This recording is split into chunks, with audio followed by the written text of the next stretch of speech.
When I was born a little baby to my mum and dad, the youngest of 4 children. We were born here in London, capital of Britain. And I was a small baby in a big world. And then we moved to Ireland, to the countryside, and I went to a small school in a small town. And I was a small fish in a small pond. And then I became a teenager and I moved up to when I started visiting Galway. And I became a small fish in a big pond. And then I lived in Galway until I became a big fish in a small pond. And then I moved to Dublin, where I was a big fish in a big pond.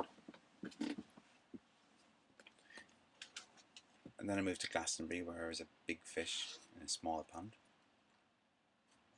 And then I moved back to Ireland, where I was a fish out of water, on the land. And then I moved to London, where I was a big fish, a little fish in a big ocean. But I've grown a bit the last 3 years, and now I'm a big fish in a big ocean. And I've been learning about the freeman on the land stuff, the common law stuff, what it is to be a sovereign person. And through learning about that stuff, I'm learning to construct a vessel. So when I was born a little baby, there was a vessel made in my name that I didn't know anything about, that I've only found out about in the last 6 months.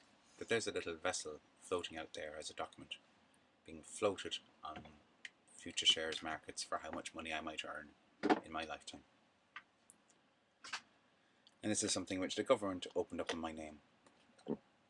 Now, what I'm learning about, whether it's a good idea or not, whether it's a dangerous idea or not, I'm learning about how to capture the strawman, which is basically to gain control of my vessel so that I can sail this big ocean of commerce, or sail in this big ocean of life with my vessel and my body.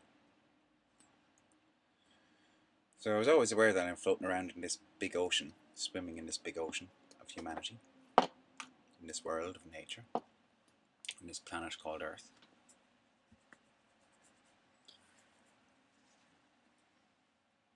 But I've only recently found out that there's this vessel being floated in my name, and that by that vessel I can be arrested. By that vessel I can be forced into a justice system. And I understand that it's the vessel who's on trial, not me. That me and the vessel are totally different things, so I didn't even know it existed. So the next step in what I'm going to attempt to do is to capture the straw man, which is basically to gain control of my vessel that was made in my name, to capture that from the elite, the governments, the banking system. If I can capture my own vessel and sail it in my own way, then I don't have to be forced into living in a modern commerce world. I can continue to sail to my destiny, living in both worlds and making the two become one, as Christ spoke about. So as it is, the powers that be, the elite, them that worship a God that is not my God, they're trying to force the likes of me to live by their morals, their codes, their way of living, and I won't, and I can't. It's against the grain of my nature. But given that if I capture my strawman from these people, and I gain sovereignty over my own strawman, then I can remain sovereign in my life. Sovereign means that no law but God's law is above my law. And this will apply to any of us. But I put myself forward to learn this stuff, to become a test case. And if one person can do it, then many people can do it. And if many people can do it, then we're no longer left with no alternative but to a 2 or 3 party politics money game, in which none of us have any true say in our lives and in what happens in our lives.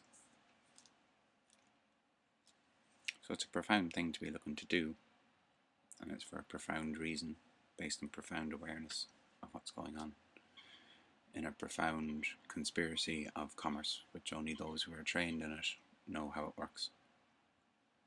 And granted, it's natural, but granted, it's got to continue to evolve.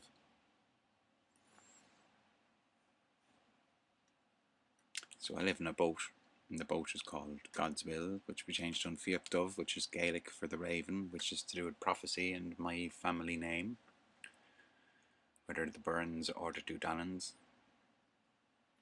same family.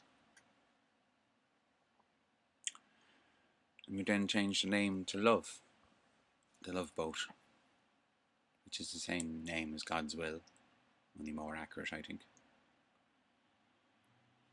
So God's will to fulfill prophecies of love is the vessel within which I live, a God-given gift of this creation. That's proof positive to me that what I'm talking here isn't lunacy, it's simple. It just happens to be very different from the ideas that other people are running their operating systems on. And that's my understanding.